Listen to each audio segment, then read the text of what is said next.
26 सितंबर 1932 को उस समय के भारत, आज के पाकिस्तान में जन्मे डॉक्टर मनमोहन सिंह 26 दिसंबर 2024 को इस दुनिया को अलविदा कह गए।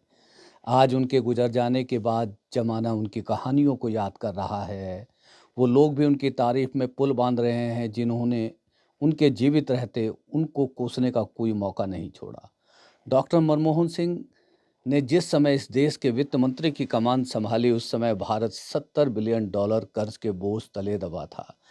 कर्ज चुकाने के लिए भी कर्ज की जरूरत थी। किसी तरह से आईएमएफ से 2 बिलियन डॉलर कर्ज मिला, जिसको कर्ज चुकाने की बजाय उस पैसे को भी बाजार में लगाया। 1991 में 1991 में भारत के बाजार को पूरी तरह से दुनिया दुनिया के लिए खोलकर जिस तरह से पूरी दुनिया को भारत में पूंजी निवेश के लिए आकर्षित किया, निजीकरण का दौर शुरू किया, घाटे में चलने वाले सरकारी उपक्रमों को बेचना शुरू किया। डॉक्टर मनमोहन सिंह एकमात्र प्रधानमंत्री हैं जो आरबीआई के गवर्नर भी रहे, सो उनके हस्ताक्षर किए भारतीय नोट आज भी आपको मिल जाएंगे। उनके विरोधी उनको मौन मनमोहन कहा कहा करते थे। इन्हीं मनमोहन सिंह साहब ने लगभग 117 ओपन प्रेस कॉन्फ्रेंस का सामना किया और अपने सभी विदेशी दौरों में अपने साथ प्रेस के प्रतिनिधि मंडल को लेकर के चलते और उनके सभी सवालों के सौम्यता से उत्तर देते। डॉक्टर मनमोहन सिंह 3 बेटियों के पिता थे। उनके नाम है उपेंद्र सिंह, अमृत सिंह, दमन सिंह, और उनकी पत्नी गुरशरण कौर ने भी डॉक्टर साहब का खूब साथ निभाया। और आज एक सादा सा जीवन जीकर ये असाधारण व्यक्ति संभवतः भारत का पहला प्रधानमंत्री होगा जिसका अंतिम संस्कार दिल्ली के निगम बोध घाट पर पूर्ण राजकीय सम्मान के साथ किया गया। ये भी मनमोहन सिंह साहब के भाग्य में ही बदा था कि जहां एक साधारण व्यक्ति का अंतिम संस्कार होता है, वहां उनका अंतिम संस्कार हुआ। आज ये मुल्क जहां है, उसकी कल्पना दिवंगत प्रधानमंत्री नरसिंह राव और डॉक्टर मनमोहन सिंह के बिना कतई संभव नहीं।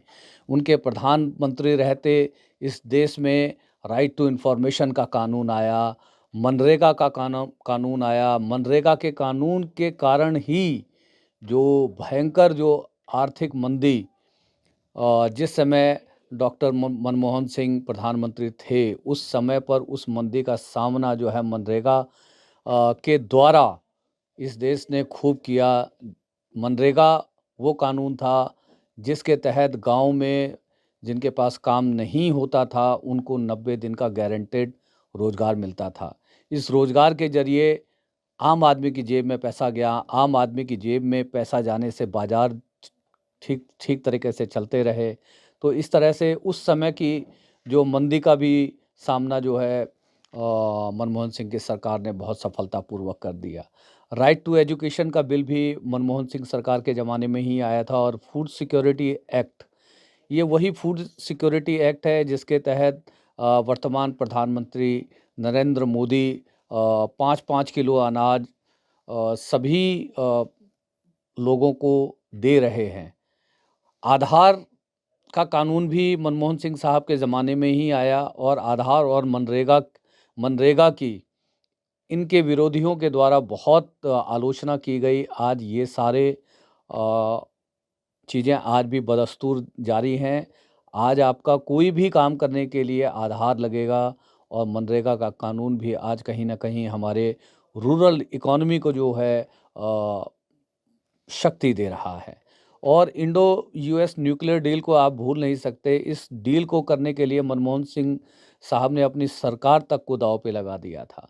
मनमोहन सिंह जी की उर्दू पर अच्छी पकड़ थी और उन्होंने संसद में कई मौक़ों पर शेरों के मार्फत अपनी बात रखी।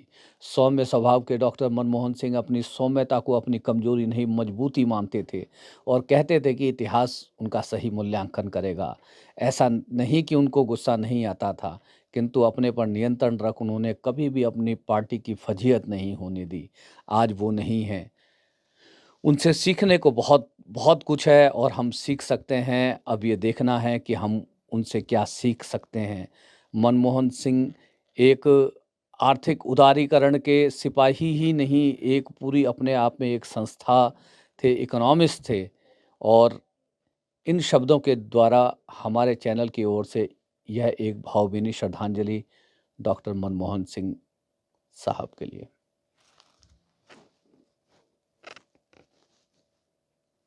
कब में हुआ?